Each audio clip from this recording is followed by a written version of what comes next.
अब मुझे तो सुबह सुबह गाहक की शक्ल में ताजिर मिल गए हैं। वेरी नाइस जी। इसकी स्मेल चेक करवा सकते हैं? चेक करें, चेक करें। आप हाथी में आपको चेक करवाऊं। जी जी। वाह वाह वाह वाह, थोड़ा सा और लगाइए।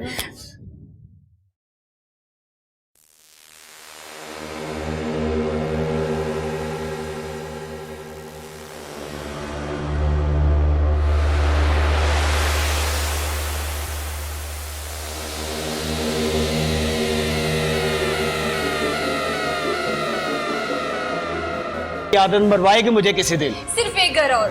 चलो जैसे तुम्हारी मर्जी।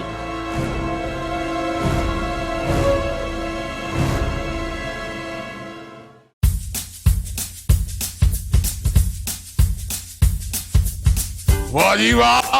और सारी रात व्हाट्सएप चलाओगे ते फेसबुक चलाओगे, नींदर तो आएगी ना फेसबुक साहेब। अल्लाह खैर करे। इन्हों ने सुसरी पई है। अल्लाह खैर करे। होया की है मैं हुणे?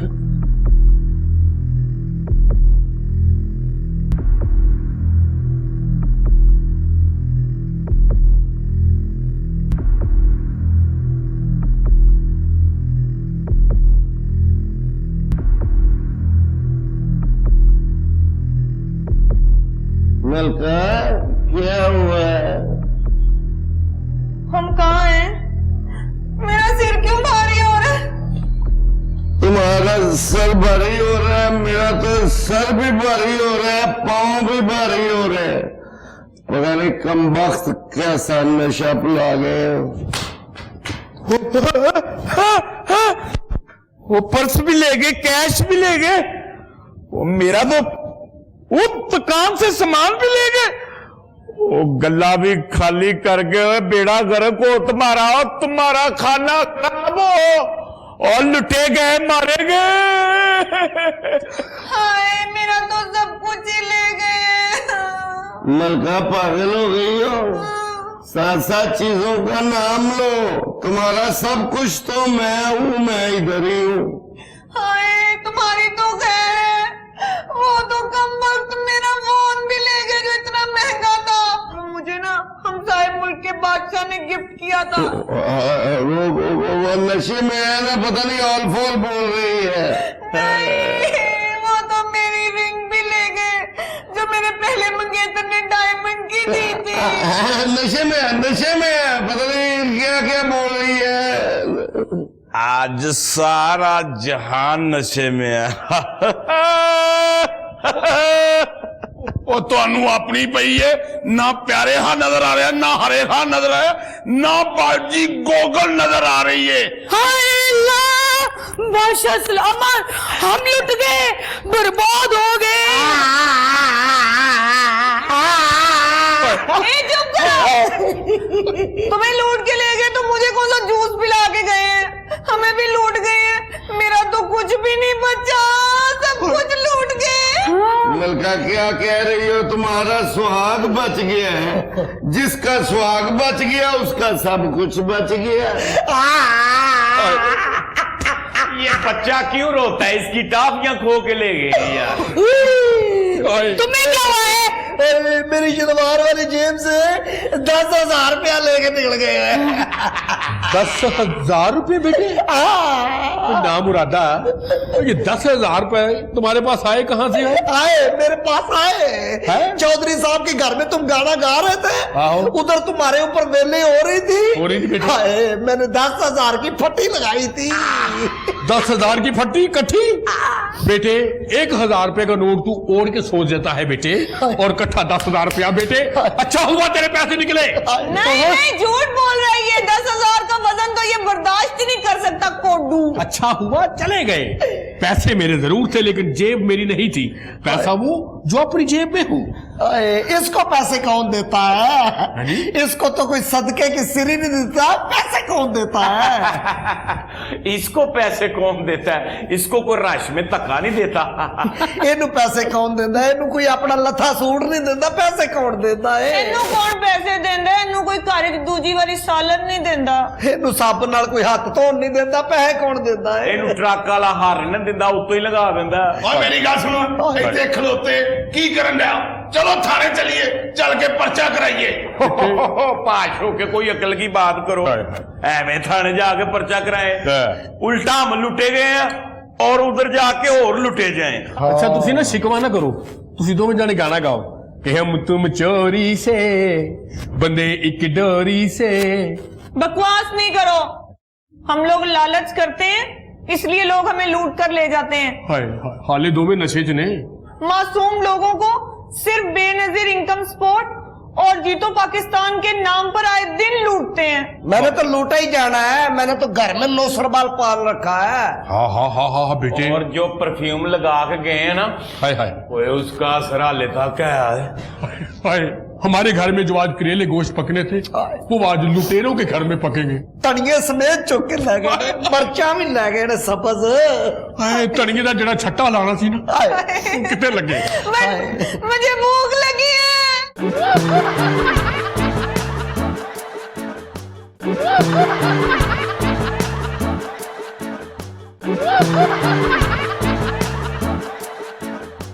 अस्सलाम वालेकुम नाजरीन, प्रोग्राम शुगल मुगल के साथ मैं हूं आपका होस्ट फारूक भाई। नाजरीन, इंसान जब भी कभी धोखा खाता है वो दूसरे की चालाकी की वजह से धोखा नहीं खाता, बल्कि अपनी बेवकूफी की वजह से धोखा खाता है।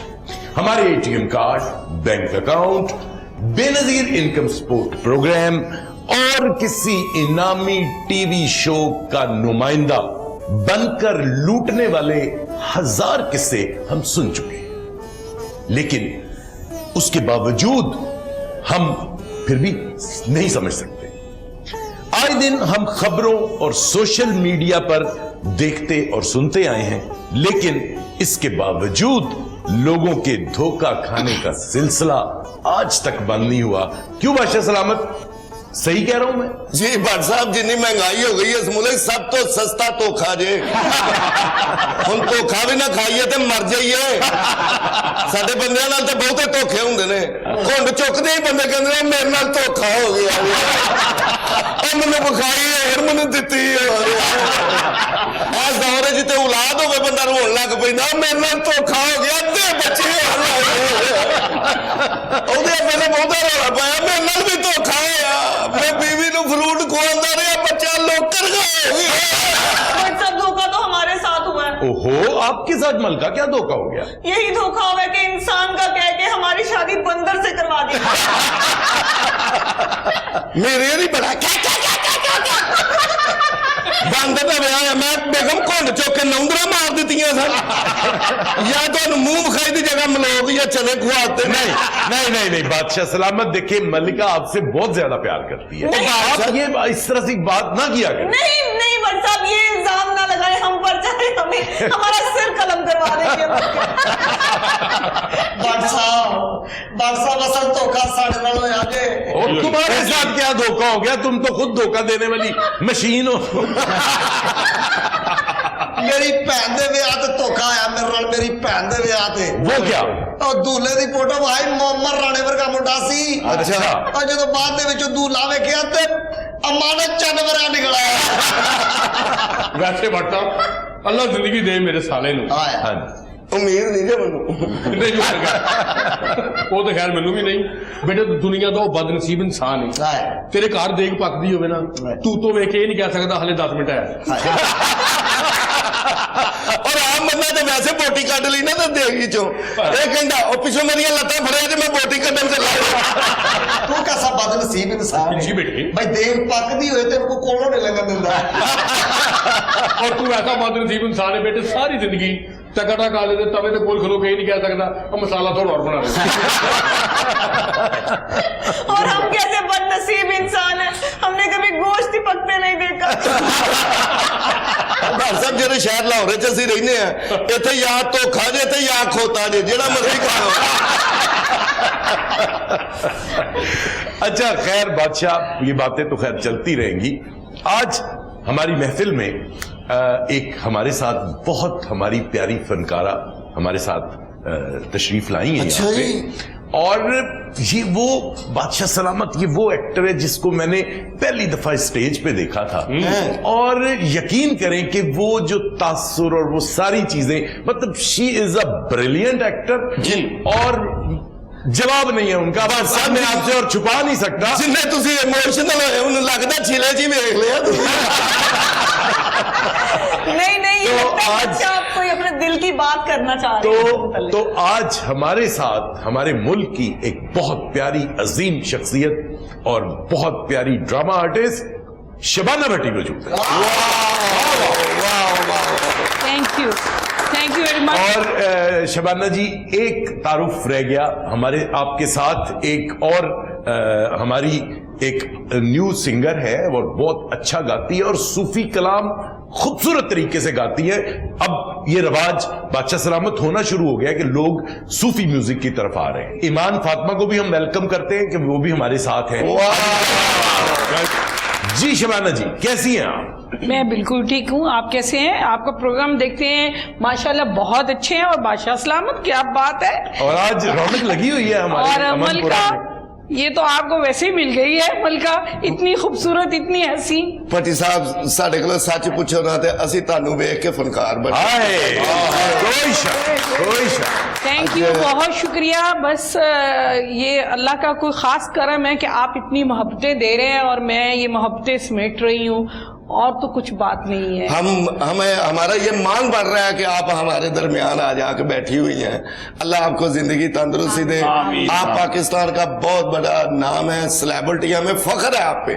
تھینک یو ویری کوئی مچ. شک کوئی شک. ماشاءاللہ تو تھوڑے سیدھے ہو کے بابا لگتا آٹا گن کے رکھے ہیں. میں تو بچپن سے تہاڈا فین ہے. جب نکاح جہاں نہ ہو تہاڈے نامے ویلا ہونا سا. تم تو اب بھی نکے سے ہو. یعنی تسی 5 کروڑ روپیہ لے لو. اچھا یہ دس دیو بڑے کدوں ہے تسی. بیٹے تو وہ بندہ جنہیں 55 دا ہو کے بھی بچپن چ رہنا.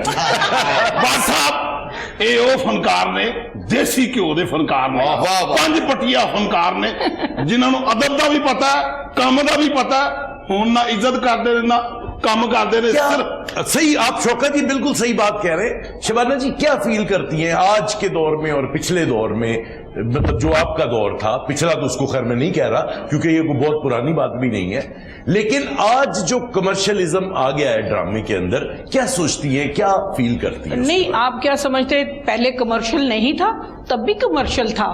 کون پروڈیوسر پیسے لگا کے کام کرتے تھے, آج بھی پیسے لگاتے ہیں. ہر دور جو ہوتا ہے جب وہ لوگ جب اس دور کے ہٹ ہو رہے ہوتے ہیں ان کے لیے وہی دور اچھا ہوتا ہے. ہم لوگ ہٹ تھے اس لیے وہ دور اچھا تھا, اس کے بعد لوگ ہٹ ہوئے ان کے لیے وہ دور اچھا تھا. آج جو ہٹ لوگ ہیں ان کے لیے دور اچھا ہے. اس لیے میں برا وقت نہیں کہوں گی. وقت برا نہیں ہوتا, انسان خود برا ہوتا ہے. کچھ برے لوگوں نے ہماری انڈسٹری کو تباہ کر دیا ہے, ورنہ ہمارے اتنے بڑے فنکار ہیں کہ ماشاءاللہ اللہ نظر بس سے بچائے, کام کرنے والے لوگ ہیں. لیکن کام کرنے والوں کے لوگوں کو یہ پیچھے لے گئے ہیں, جن کو کام نہیں آتا وہ آگے آ گئے ہیں. بس یہی دکھ ہے. سسٹم میں یہ ہوا ہے کہ جن کو کام آتا ہے وہ پیچھے چلے گئے اور جن کو کام نہیں آتا وہ آگے.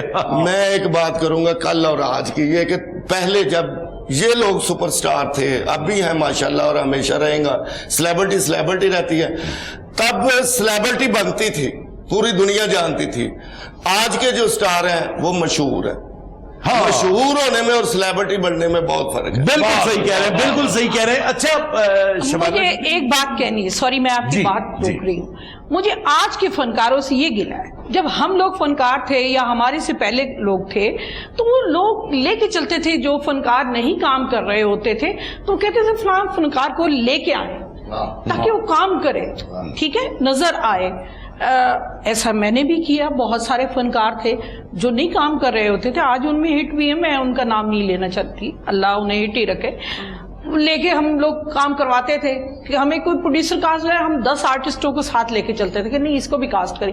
آج کے ایکٹر چاہے کتنا بڑا کیوں نہ ہو گیا ہو, کتنے پیسے کیوں نہ آ گئے, بڑی بڑی گاڑیاں, لیکن دل چھوٹے ہو گئے. واہ واہ واہ, بڑی اچھی بات کی آپ نے. لیکن اسی بات سے میں آپ کو آج کا جو موضوع ہے اس پہ بھی لے کے آ رہا ہوں کہ آج ہمارے امن پورہ کے اندر ایک بہت بڑا واقعہ ہوا کہ گھر میں ملازم آیا, سامان لوٹ کے لے گیا, لوگوں کو کچھ کھلا پلا گیا. کیا پاکستان میں نوسر بازوں کی اب کمی نہیں ہے؟ کیا کبھی آپ بھی کبھی کسی نوسر باز کے ہاتھ چڑھی؟ میں بلیو نہیں کرتی. میں اس لیے بلیو نہیں کرتی, جب تک آپ کا ملازم ہے آپ اس پہ نظر رکھیں. جس پہ اعتبار کریں گے وہی دھوکہ دے گا, اس لیے اعتبار نہیں کرنا چاہیے. چند رشتوں میں, چند لوگوں میں نے اعتبار کیا تو دھوکہ کھایا. تو میں غیروں پہ کیسے اعتبار کر لوں؟ وہ غیر ہی ہوتے ہیں ملازم جو ہمارے گھروں میں آتے ہیں, ہم ان پہ کیسے یقین کر لیں؟ ہم لوگ اتنا وہ بے وقوف ہیں جو آپ نے کہا کہ گھر میں ملازم ہوتا ہم اس پہ گھر چھوڑ کے چلے جاتے ہیں, ان آؤٹ کا پتہ چل جاتا ہے, پھر وہ چوری کر لیتا ہے. میری بات سنیں, بات یہ ہے کہ میں اپنا 1000 دفعہ یہ ٹیلی ویژن پہ بھی دیکھ چکا ہوں, گورنمنٹ بھی کہتی ہے, ہر علاقے کے لوگوں کو یہ پتا ہے کہ بھئی جو بھی آپ اپنے گھر ملازم لے کے آ رہے ہیں اس کا شناختی کارڈ ہونا چاہیے آپ کے پاس, تاکہ کل کو اگر کوئی ایسا واقعہ ہو اور پھر اس کے ساتھ اس پہ نظر رکھیں.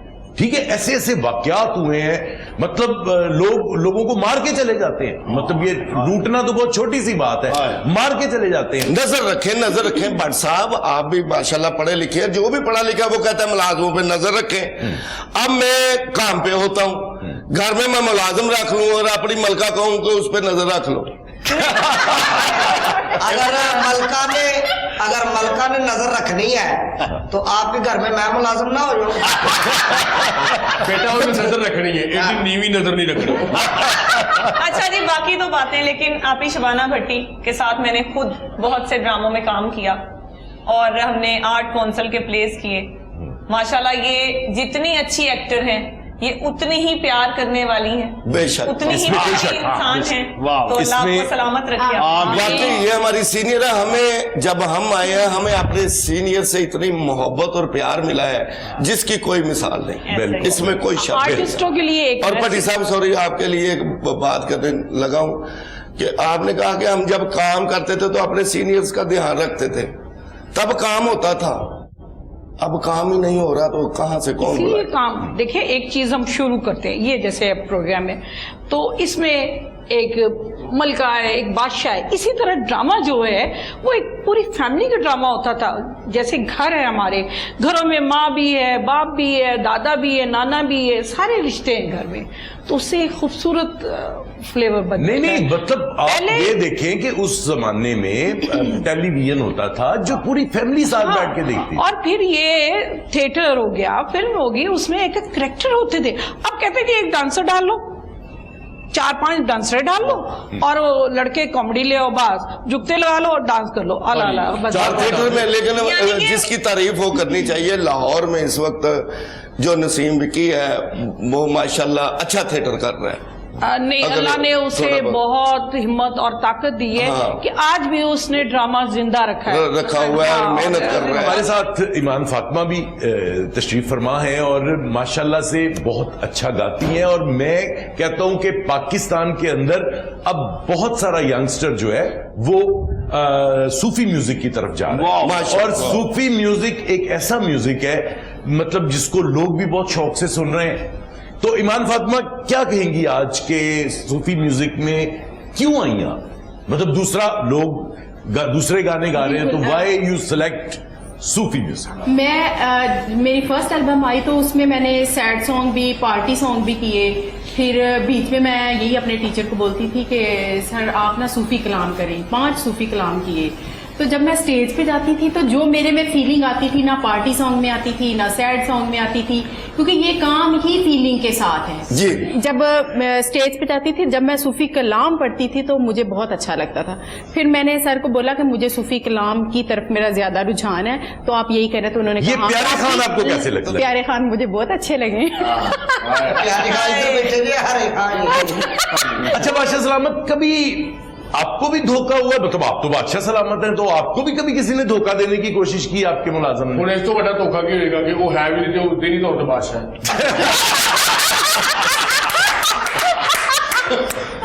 انہیں تو بڑا دھوکہ کیوں؟ اچھا میری بےزتی ہوندی ہے تے ایمان نو بہت خوشی ہوندی ہے. अच्छा ईमान आप तो खा देना ने सानू आप वैसे ना बादशाह 50,000 का मेकअप कराया, पैर धो के नहीं आए मेरे। अच्छा बस बस बादशाह जी, देखे ना उनकी मुस्कुराहट कितनी प्यारी है। ये अब आप खुद दिखा रही हैं बादशाह को। शुक्र करें कि इस दौर में भी कोई हंस रहा है। और यार संधि वजह तो इन्हें कुआरी रह जाना। मोहम्मद साहब ने पूछना तेन मुंडा मंजूर है ने ਇਹੋ ਜਿਹੀ ਕੁੜੀ ਪਹਾੜ ਤੇ ਚੜ ਕੇ ਵੀ ਹੱਸੀ ਜਾਂਦੀ ਹੈ ਮੈਨੂੰ ਤਾਂ ਥੱਲੇ ਕੌਣ ਲਾਏਗਾ इनको हमारी जगह होना चाहिए था, मलका की जगह, क्योंकि बादशाह की शक्ल ही ऐसी हरकत करती है। जी बात तो आपस की गल है, अगर ये रोस्टर्स होना तो की मजा है। आपको पानी चाहिए?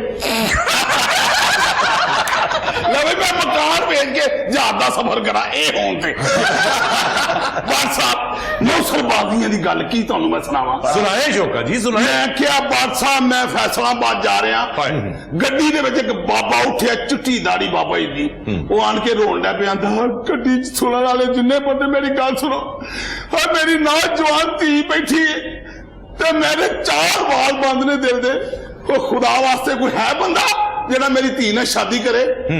ਇੱਕ ਬੰਦਾ ਉੱਠ ਕੇ ਕਹਿੰਦਾ ਬਾਬਾ ਜੀ ਮੈਂ ਤੁਹਾਡੀ ਧੀ ਨਾਲ ਸ਼ਾਦੀ ਕਰਾਂਗਾ। ਹਾਂ ਜੀ।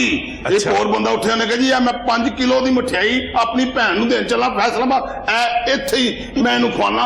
ਇੱਕ ਮੌਲਵੀ ਸਾਹਿਬ ਉਠਾਉਂਦੇ ਨੇ ਇੱਥੇ ਨਿਕਾਹ ਪੜਾਓ, ਨਿਕਾਹ ਪੜਾਇਆ, ਮਠਿਆਈ ਖਵਾਈ, ਮੈਂ ਵੀ ਖਾਦੀ ਵਿੱਚ ਹੀ। ਅੱਗੇ ਜਾ ਕੇ 5 ਮਿੰਟ ਬਾਅਦ ਸਾਰੇ ਬੰਦੇ ਮੂੰਹ ਦੇ ਹੋ ਗਏ, 2.5 ਲੱਖ ਰੁਪਇਆ ਗੱਡੀ ਚੋਂ ਲੈ ਕੇ ਟੁਰ ਗਿਆ। ਇਸ ਤੋਂ ਵੱਡੀ ਨੌਕਰਬਾਜ਼ੀ ਕੀ ਹੈ। पर जेड़ी बच्ची का उनसे निकाह होना सी वो किधरे हंसती तो नहीं सी बहुता। मेरे घर में वाकया हुआ है भट्ट साहब, मैं घर सुबह सुबह बच्चे उठ जाते हैं नमाज के लिए, तो नुकरानी उठी है तो 2 औरतें हमारे सेन में घूम रही हैं। नुकरानी ने पूछा जी आप कौन? कहती है हमारे साथ वो यहाँ किसी का मोहल्ले में आए थे, घर नहीं पता चल रहा, हमने समझा शायद यही घर है। वो नुकरानी ने पानी शानी पिलाया, वो चली गई। वो आई चोरी करने के लिए थी, हमें बताया कि ये, हमने कहा पूछना तो था क्यों तुमने दरवाजा खोल दिया? कहने लगे वो कह रही थी पानी पीना है ये वो। ठीक अगले हफ्ते वो सुबह सुबह बच्चे नमाज पढ़ के रूम में चले गए हैं, उन्होंने हैंगर के साथ दरवाजा खोला है, फिर ऊपर वाला दरवाजा वो जाली वाला था, हैंगर डाल के वो पतला हो जाता कुंडी, उससे उसका होड़ा खोला है, वो जो लगा होता है वो खोल के 2 लैपटॉप, मोबाइल, कपड़े जो लटके उनमें जो पैसे, मेरे घर में ये चोरी हुई है।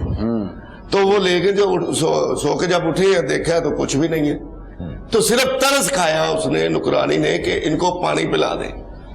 जी शिबाना जी आपके साथ कोई ऐसा वाकया हुआ?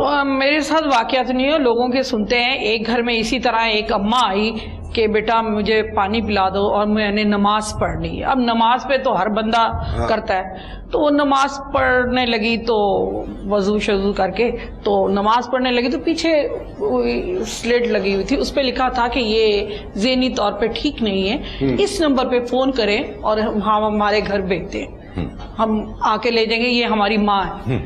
तो उन्होंने देखा जब जिनके घर में नमाज पढ़ रही थी तो उन्होंने कहा कि ये तो अम्मा, तो हम नेकी कमा लें कि इसके बच्चों के पास पहुंच जाए। तो फोन किया तो कि आपकी माँ हमारे घर में नमाज पढ़ रही है, आप आके ले जाएं, ये पता है। तो वो इसी तरह 4-5 डाकू आए, लूट के ले गए। और सही बात कह रही हैं आप, वाकई मतलब हम इतना कुछ हो गया है हमारे साथ, इतने ड्रामे हो गए हमारे साथ, हमें फिर भी समझ नहीं आती। और दन दनाते फिर रहे हैं ये नौसरबाज गलियों में, मोहल्लों में, और हमारी पुलिस कुछ नहीं कर रही। 2 साल हो गए हैं बट साहब, 2 लैपटॉप और 3-4 लाख रुपए की मेरे घर में चोरी हुई है। थाने चक्कर लगा लगा के थक गए हैं, आज तक कोई नौसरबाज इन्होंने नहीं पकड़ा। वो थानेदार वाला भी ईमान, मुझे तो लगता है ईमान की रूह है उसमें। पता करना चाहता हूँ जी चोर मिले हैं? ਆਪਣਾ ਬਾਟ ਸਾਹਿਬ 2-3 ਵਾਰੀ ਘਰ ਸੁੱਤਾ ਪਿਆ ਤੇ ਮੈਂ ਚੁੱਕਿਆ ਗਿਆ। और देखे इसका आधा कद चोरी हो गया। ਉਹ ਤੈਨੂੰ ਚੋਰਾ ਨਹੀਂ ਚੁੱਕਿਆ ਹੋਣਾ, ਇੱਲ ਕਿਸੇ ਨੇ ਚੁੱਕਿਆ ਹੋਣਾ ਹੈ। ਉਹ ਨਹੀਂ ਭਾਜੀ ਇਹ ਬੱਚੇ ਚੁੱਕਣ ਵਾਲੇ ਆਏ ਨੇ, ਮੈਂ ਘਰ ਸੁੱਤਾ ਮੈਨੂੰ ਵੀ ਬੱਚਾ ਸਮਝ ਕੇ ਚੁੱਕ ਕੇ ਲੈ ਗਏ। ਉਹ ਜਦੋਂ ਅੱਧੇ ਰਸਤੇ ਪਹੁੰਚੇ ਨੇ ਮੈਂ ਕਿ ਰੌਲਾ ਪਾਇਆ, ਮੈਂ ਕਿਹਾ ਭਾਈ ਜੀ ਮੈਂ ਤੇ ਆਪ ਬੱਚੇ ਆਣ ਆ ਜੇ।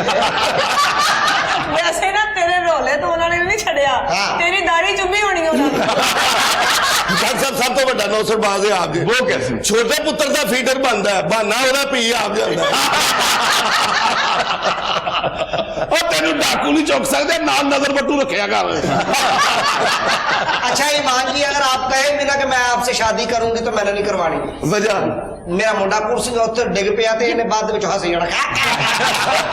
मैं कहना इन्हू दुध दा फीडर ते इन्हें कहना बस करो। मैं कहना मेरे भुख लगी है। ਉਹਨੇ ਇਹਨਾਂ ਗੱਲਾਂ ਤੇ ਨਹੀਂ ਕੱਢਣਾ, ਉਹਨੇ ਪਹਿਲੇ ਦਿਨ ਆਪਣਾ ਲਾੜਾ ਵੇਖਣਾ ਤੇ ਉਹਨੇ ਹੱਸਣ ਲੱਗ ਪਿਆ। अभी टाइम हुआ है एक शॉर्ट ब्रेक का। शुगल मुगल जारी है, कहीं मत जाइएगा। हम यूं गए और यूं आए।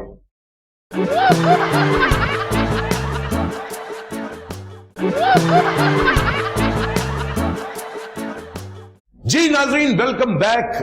शुगल मुगल जारी है, लेकिन शुगल मुगल के साथ आज जो एक स्पेशल बात हो रही है वो ये हो रही है कि आखिर हम नौसरबाजों से किस तरह से बचें।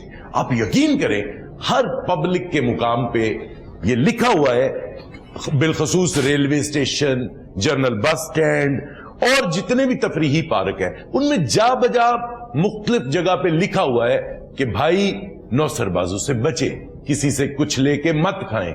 लेकिन उसके बावजूद हम इतने मासूम और इतने सादा हैं। जैसे कि अभी शौका साहब ने जो हमें एक किस्सा सुनाया, मतलब वो एक हैरान करने वाला किस्सा है कि उसी बस के अंदर शादी भी हो गई और सब कुछ लूटा भी गया। ਔਰ ਭੱਟ ਸਾਹਿਬ ਦੇ ਇੱਥੇ ਪ੍ਰੋਗਰਾਮ ਦੇ ਵਿੱਚ ਵੀ ਨੌਸਰਬਾਜ਼ ਸਾਨੂੰ ਤੁਸੀਂ ਲੱਗ ਰਿਹਾ ਹੋ। Okay ma'am. ਉਹ ਕਿਧਰ ਜੀ? ਆਪਣੇ ਸਾਹਮਣੇ ਪਰੀਆਂ ਬਾਈਆਂ ਔਰ ਰਾਣੇ ਨਾਲ ਘੋੜਾ ਬਾਤਾ। ਆਪਣੇ ਸਾਹਮਣੇ ਪਰੀਆਂ ਬਾਈਆਂ, ਇਹ ਵਿਚਾਰੇ ਨਾਲ ਬਦਮਾਨਸ ਬਾਤਾ। ਇਹ ਵੀ ਤੇ ਨੌਸਰਬਾਜ਼ੀ ਹੈ ਨਾ, ਇਧਰ ਕੰਗਲਾ ਬਾਤਾ ਪਰੇ ਮਲਕਾ ਬਾਤ। अब बड़ी नौसरबाजी आप कुड़ियां को बैठे तो मैंने रूढ़ी तो बाया। हमारा नहीं कह रहे, वो आपका कह रहे हैं। ਅਸਲ ਜੀ ਬਾਤ ਐਸੇ ਐਸੇ ਤਰੀਕੇ ਨੇ। ਦੇਖੋ ਸਾਡੀ ਕੌਮ ਨੂੰ ਕੀ ਸਮਝ ਆਏਗੀ। ਦੇਖੋ ਨਾ, ਅਸੀਂ ਉਹ ਕੌਮ ਆ ਜਿਨ੍ਹਾਂ ਨੂੰ ਮਜਮੇ ਵਾਲਾ ਨਹੀਂ ਹੁੰਦੇ। ਬਟ 3 ਘੰਟੇ ਉਹ ਖਿਡਾਰੀ ਰੱਖਦਾ। ਹਾਂ, ਇਹ ਮੇਰੇ ਭਈਆ, ਇਹ 6 ਫੁੱਟ ਦਾ ਕੱਪੜੇ ਦਾ ਤਾਪੇ, ਇਹ 3 ਫੁੱਟ ਇਹਨੂੰ ਜਾਏਗਾ, 3 ਫੁੱਟ ਇਹਨੂੰ ਜਾਏਗਾ, ਤੇ ਨਹੀਂ ਜਾਂਦਾ ਤੇ ਖਲੋਤੇ ਆ ਉੱਥੇ। ਲੋ ਭੱਟ ਸਾਹਿਬ, ਸੱਚੀ ਮੈਨੂੰ ਆਪਣਾ ਵਾਕਿਆ, ਮੈਂ ਗੁਜਰਾਂ ਜਦੋਂ ਨਵਾਂ ਡਰਾਮਿਆਂ ਦਾ ਸ਼ੌਕ ਪਿਆ, ਲਾਹੌਰ ਆਣਾ ਤੇ ਹਾਈਐਸਟ ਸਟਿਓਟੇ ਚ ਡੇਲੀ ਆਈ ਜਾਈਦਾ, ਤੇ ਮੈਂ ਬੈਠਾ ਗਰਮੀਆਂ ਦੇ ਦਿਨ ਤੇ ਉਹ ਅੱਡੇ ਵਾਲੇ ਵਾਕਫ ਹੋ ਗਏ ਸਨ, ਸੀਟ ਰੱਖ ਦਿੰਦੇ ਡਰਾਈਵਰ ਦੇ ਪਿੱਛੇ। ਮੈਂ ਬੈਠਾ, ਮੇਰੇ ਨਾਲ ਇੱਕ ਮੁੰਡਾ ਆ ਕੇ ਬੈਠਾ ਤੇ ਕਹਿੰਦਾ, ਭਾਈ ਤੁਸੀਂ ਐਕਟਰ ਹੋ? ਤੇ ਮੈਂ ਅੰਦਰੋਂ ਬਹੁਤ ਖੁਸ਼ ਹੋਇਆ ਕਿ ਮੈਨੂੰ ਕਿਸੇ ਨੇ ਪਹਿਚਾਣ ਲਿਆ ਸੀ, ਤੇ ਮੈਂ ਨਾਲ ਹੀ ਭੇਦ ਮਰਾਜੀਆ ਬਣ ਗਿਆ। ਹਾਂ, ਤੇ ਮੈਂ ਕਿਹਾ ਜੀ ਤੁਸੀਂ ਕੀ ਕਰਦੇ ਹੋ? ਅੱਲਾ ਦੀ ਕਸਮ ਹੈ ਮੈਂ ਸੱਚੀ ਗੱਲ ਸੁਣਾ ਰਿਹਾ, ਮੈਨੂੰ ਲੱਗਦਾ ਮੈਂ ਹੀ ਝੂਠ ਬੋਲਣ ਡਿਆ। ਮੈਡਮ ਮੁੰਡਾ ਬੈਠਾ ਸੀ, ਖੁਸਰਾ ਨਹੀਂ ਸੀ ਬੈਠਾ। ਉਹ ਮੁੰਡਾ ਆ ਕੇ ਬੈਠਾ, ਮੈਨੂੰ ਕਹਿੰਦਾ, ਉਹਨੇ ਪਹਿਚਾਣ ਲਿਆ, ਮੈਂ ਖੁਸ਼ ਹੋਇਆ। ਮੈਂ ਕਿਹਾ ਜੀ ਤੁਸੀਂ ਕੀ ਕਰਦੇ ਹੋ? ਕਹਿੰਦਾ ਜੀ ਛੋਟੀ ਜਿਹੀ ਫੈਕਟਰੀ ਬਣਾਈ ਹੈ, ਪਾਊਡਰ ਅਸੀਂ ਬਣਾਇਆ ਗਰਮੀਆਂ 'ਚ, ਤੁਸੀਂ ਇੱਕ ਬੰਦੇ ਨੂੰ ਲਾ ਲਓਗੇ ਆਪਣੇ ਜਿਸਮ ਤੇ 8 ਤੋਂ 9 ਘੰਟੇ ਜਿਸਮ ਠੰਡਾ ਰਹੇਗਾ ਜਿੰਨੀ ਮਰਜ਼ੀ ਗਰਮੀ ਹੋਵੇ। ਮੈਂ ਕਿਹਾ ਵੈਰੀ ਗੁੱਡ, ਬਹੁਤ ਅੱਛਾ ਹੈ। एसी की जरूरत खत्म होगी। ਹਾਂ, ਉਹਨੇ ਥੋੜਾ ਜਿਹਾ ਇੱਕ ਡੱਬਾ ਕੱਢਿਆ, ਮੈਨੂੰ ਇੱਥੇ ਲਾ ਕੇ ਅੰਦਰ, ਸਮੈਲ ਵੀ ਦੇਖੋ। ਮੈਂ ਕਿਹਾ ਬਹੁਤ ਅੱਛਾ ਹੈ। ਮੈਨੂੰ ਇੰਨਾ ਯਾਦ ਹੈ, ਮੈਂ ਬਹੁਤ ਅੱਛਾ ਕਿਹਾ। ਸੌਂ ਗਿਆ, ਲਾਹੌਰ ਆ ਗਿਆ, ਗੱਡੀ ਸਟੈਂਡ ਤੇ ਲੱਗ ਗਈ। ਉਹ ਗੱਡੀ ਦਾ ਡਰਾਈਵਰ ਮੈਨੂੰ ਕਹਿੰਦਾ, ਭਾਈ ਜਾਨ ਕਦੋਂ ਉੱਠਣਾ ਜੇ? ਮੈਂ ਉੱਠਿਆ, ਅੱਖਾਂ ਨਾ ਖੁੱਲਣ, ਮੈਂ ਵੇਖਿਆ ਨਾ ਜੇਬ ਹੱਥ ਤੇ ਘੜੀ ਹੁੰਦੀ ਸੀ, ਘੜੀ ਵੀ ਗਈ, ਬਟਵਾ ਵੀ ਗਿਆ, ਹੋਰ ਕੁਝ ਹੁੰਦਾ ਨਹੀਂ ਸੀ। ਉਹਨੇ ਕਿਹਾ ਕਿ ਤੁਹਾਨੂੰ ਠੰਡ ਪਈਏਗੀ ਤੇ ਏਡੇ ਠੰਡੇ ਹੋ ਕੇ ਬੈਠੇ ਰਹੇ, ਬਾਅਦ ਚ ਲਾਰੀ ਏਡੇ ਰੋਂਦੇ ਰਹੇ ਨੇ, ਮੈਨੂੰ ਘਰ ਕਿਤੇ ਖੜਨਾ। अच्छा भाई साहब, वाकई नौसरबाजी मेरे तो बाद किसी ने की थी। अच्छा जी। डबल डैकर चलती होंगी सी स्टेशन तो शाहनूर तक। मैं किराए नहीं सा देंदा, किराए वाला आना मैं उत्ते तुर जाना, उन्हें आना मैं थल्ले आना। नौसरबाजी ने मैं शाहनूर उतर जाना, किराए ना ਨਹੀਂ ਵੈਸੇ ਭਾਸ਼ਾ ਕੇ ਆਪਸ ਦੀ ਗੱਲ ਹੈ। ਇੰਨਾ ਸਫ਼ਰ ਤੂੰ ਗੱਡੀ 'ਚ ਕਰਦਾ ਰਹੇ, ਤੂੰ ਪੈਦਲ ਚਲੇ ਜਾਂਦਾ, ਗੁਨਾਹ ਤੋਂ ਵੀ ਬਚ ਜਾਣਾ ਸੀ। WhatsApp ਸਭ ਤੋਂ ਵੱਡੀ ਨੌਸਰਬਾਜ਼ੀ ਹੁੰਦੀ ਜੇ ਸਾਡੇ ਗੁਜਰਾਤ। ਉਹ ਸਾਡਾ ਉੱਥੇ ਬਾਲੂ ਪੱਟੀ ਏ, ਉਹ ਵੱਡਾ ਗੋਸ਼ਤ ਪਕਾ ਕੇ ਨਾ ਪਤੀਲਾ ਲਾਰੀ ਏਡੇ ਰੱਖ ਕੇ ਤੇ ਪਤੀਲੇ ਦੇ ਕੋਲ ਛੋਟਾ ਮੁੰਡਾ ਖਿਲਾਰ ਕੇ ਕਸਮਾਂ ਚੁੱਕ ਕੇ ਗੋਸ਼ਤ ਵੇਚਦਾ ਕਿ ਭਾਈ अल्लाह दी कसम निकाले। बट सब नौसरबाजी तो हम करते हैं अपने बादशाह सलामत के साथ। क्या देखे ना, देते भी कुछ नहीं है और खाने भी मजे के मजे। वैसे नहीं मान जी, तुसी ना कल किसी खरादीन विखाओ ਤੁਹਾਡੀ ਹਾਸੇ ਵਾਲੀ ਗਰਾਰੀ ਫ੍ਰੀ ਹੋ ਗਈ। ਅੱਛਾ ਬਟ ਸਾਹਿਬ ਤੁਹਾਨੂੰ ਪਤਾ ਹੈ ਨਾ ਆਪਣਾ ਬਾਦਸ਼ਾਹ ਸਲਾਮਤ ਹੈ ਇਹ ਕਿਸੇ ਦੌਰ ਤੇ ਸੁਰਮਾ ਵੀ ਵੇਚਦਾ ਰਿਹਾ। ਅੱਛਾ। ਬੜਾ ਵੱਡਾ ਨੌਕਰ ਬਾਤ। ਅੱਛਾ ਜੀ। ਇੱਕ ਵਾਰੀ ਮੈਂ ਵੀ ਮਜਮੇ 'ਚ ਖਲੋਤਾ ਤੇ ਕਹਿੰਦਾ ਜੀ ਇੱਕ ਸਲਾਈ ਪਾਵਾਂਗਾ ਅੱਖ 'ਚ ਤੇ ਠੰਡ ਪੈ ਜਾਏਗੀ। ਅੱਛਾ। ਦੂਜੀ ਪਾਵਾਂਗਾ ਤੇ ਦੂਜੀ ਅੱਖ 'ਚ ਠੰਡ ਪੈ ਜਾਏਗੀ। ਉਹ ਬੰਦੇ ਕਿਤੇ ਖੜੇ ਸੀ ਆਲੇ ਦੁਆਲੇ। ਅੱਛਾ। ਇਹਨੇ ਕਿਤੇ ਸੱਜੀ ਅੱਖ 'ਚ ਸਲਾਈ ਪਾਈ ਨਾ ਤੇ ਮੈਨੂੰ ਕਹਿੰਦਾ ਠੰਡ ਪਈ। ਮੈਂ ਕਿਹਾ ਨਹੀਂ ਤੇ ਸੱਜੀ ਸਾਈਡ ਵਾਲੇ ਬੰਦੇ ਚਲੇ ਗਏ। ਦੁਬਾਰਾ ਨੇ ਇੱਧਰ ਭਾਈ ਕਹਿੰਦਾ ਹਾਂ ਠੰਡ ਪਈ। ਮੈਂ ਕਿਹਾ ਨਹੀਂ ਖੱਬੀ ਸਾਈਡ ਵਾਲੇ ਵੀ ਚਲੇ ਗਏ ਤੇ ਮੈਨੂੰ ਆ ਕੇ ਕਹਿੰਦਾ ਹੁਣ ਤੈਨੂੰ ਠੰਡ ਪੈ ਗਈ। ਵੈਸੇ ਤੁਸੀਂ ਸਾਡੀਆਂ ਗੱਲਾਂ ਤੋਂ ਹੱਸ ਰਹੇ ਹੋ ਜਾਂ ਪਾਗਲਖਾਨੇ ਤੋਂ ਛੁੱਟੀ ਲੈ ਕੇ ਆਏ? शबाना जी, बात ये है कि हम कितने मासूम हैं कि आज तक, मतलब मेरा ख्याल है कि यहां पे कोई ऐसा बंदा नहीं होगा जिसके फोन पे बेनजीर इनकम सपोर्ट का वो मैसेज नहीं आया। ठीक है, और ये हर बंदे को पता है। इवन मैंने कोशिश भी की उस बंदे तक पहुंचने की कि ये जिस नंबर से आ रहा है, लेकिन हम उस तक पहुंच ही नहीं सके। तो क्या ये कोई मुश्किल काम है बादशाह सलामत पकड़ना उस बंदे को जो ये बेनजीर इनकम सपोर्ट प्रोग्राम के वो भेजता है मैसेज? मैं फड़ सकता हूं ते ओनू फड़ ना लेंदा। 2 महीने हो गए ने गोश्त खादियां, मेरे को नाल दियां दा कुकड़ नहीं फड़िया गया। मेरा बड़ा मुंडा कोठे तो डिग पिया, मेरे को वो नहीं फड़िया गया। बादशाह सलामत से आज तक अपनी मलका नहीं पकड़ी गई। ਬਟ ਸਾਹਿਬ ਤੁਸੀਂ ਇਹ ਗੱਲ ਕਰਦੇ ਹੋ ਉਹ ਇੱਕ ਬੰਦਾ ਮਲਕਾ ਨੂੰ 2 ਮਹੀਨੇ ਹੋ ਗਏ ਮੋਬਾਈਲ ਤੇ ਮੈਸੇਜ ਕਰਦਾ ਉਹ ਨਹੀਂ ਫੜਿਆ ਗਿਆ। अच्छा, एक और मैसेज आता है, कोई मतलब कोई इनामी टीवी का कोई प्रोग्राम है जी जी, उसका मैसेज भी बहुत आता है। मतलब यानी ये सब देख रहे हैं उसको और हम उसके बारे में कुछ नहीं कर रहे। और ये बड़ा ज्यादा जड़ा कबीरा गुनाह है। अचानक एक औरत नूं फोन आ जाता कि जी तुहाडा 30 लाख रुपया इनाम निकला है। वो बेचारी सोच लेती है मैं सोफे भी नवे लवांगी, गाड़ी भी लवांगी, फ्रिज भी नवी लवांगी। 8 दिन खुशी दे नाल गुजरदे ने, 9वें दिन पता लगता जी फ्रॉड सी। अगले दिन पता लगता ट्रिप लवा के अस्पताल पे ये आए मेरा 30 लाख। अच्छा, नहीं, और जो उसके पास पैसे होते हैं वो भी ले जाते हैं वो। मतलब सिर्फ यही नहीं कि उसको एक सुहाना ख्वाब दिखाया, बल्कि वो कहते हैं जी ये पैसे आप दे जाएं और बाकी हम आपको फिर बाद में देंगे। वो बैलेंस की सूरत या कार्ड खरीदने की सूरत। हुकूमत को क्या इकदाम करने चाहिए, क्या कहते हैं आप? ये सानू लोगों को टेंशन है, ईमान नू तो कोई टेंशन नहीं है इस गल दी। क्यों है बिजली का बिल दिता ना जाए भावे इन्हें फिर भी हसना है। गैस इस तो डबल महंगी हो जाए इन्हें हसना है। दाल 25 रुपये बढ़ गई है इन्हें हसना है। दूध 26 रुपये महंगे इन्हें फिर भी हसना है। वैसे गल बादशाह सलामत दी है। एक बंदा बेजबान आदमी नौसर बादा ने की किया कि वो बेजबान 6 महीने तो एक बंदे को काम कर रहा है ते 6 महीने बाद उन्हें घर जाना है ते ओदा 60,000 कट लिया। अज वो बेचारा रोड है ते ओदी सारे बादशाह सलामत भी मदद कर रहे हैं, दूजे भी कर रहे हैं ते यार घर अपने बच्चे जे वो बच्चे की करते हैं। अच्छा, मैं आपको एक बात बताऊं कि पाकिस्तान में एक दफा है जिसका नाम 420 है और ये दफा इतनी कमजोर है कि बंदा पकड़ा भी जाए तो बस एक आध दिन में ये इतनी कमजोर है इसे दफाई कराए। इस दफा और ये बाबा जी नहीं अच्छी बात है। इन्नी कमजोर है अपनी लत्तां तो ही नहीं खलो सकती, लगता है इन्हू सोकड़ा होए। अच्छा, ये जितना हंस रही है ना ईमान जी, इमरान खान ने अगर इनको देख लिया तो वो यही सोचेंगे मैं कितनी अच्छी हुकूमत चलाऊं। अच्छी बात है। महल्ले च शदैना होंदियां किसी दी जंज वेख के रौला पांदे। हां मेरी जंज आई। अच्छा, मैं तुम्हें एक बात बताऊं, बात ये है ये बहुत अच्छी सिंगर है। अच्छा, आज हम जो इसका गाना सुनने वाले हैं ये आपको मजा दे देगा क्योंकि ये सूफी कलाम गाती हैं और सूफी म्यूजिक एक ऐसा म्यूजिक है कि बस बंदे को नशा कर देता है। बाकी और यस, मैंने तो इंज लगता है इन्हां दा गाना भी इत्थों शुरू होना है मुकना भी इत्थे ही है। नहीं, ये बहुत अच्छा गाती है। शबाना जी आपका बहुत शुक्रिया कि आप हमारे प्रोग्राम में आई और ईमान जी आपका भी बहुत शुक्रिया। आपका शुक्रिया कि आपने हमें ये इज्जत दी और बुलाया। आप इस काबिल थी, इसी वजह से आपको बुलाया। और नाजरीन, अब प्रोग्राम का वक्त जो है वो बिल्कुल अपने आखिरी मराहल में है, तो मेरा ख्याल है कि मैं चाहूंगा कि ईमान का गाना सुने हमारी सबकी तरफ से खुदा हाफिज, और आखिर में ईमान फातिमा का गाना आपके लिए। छला बेरी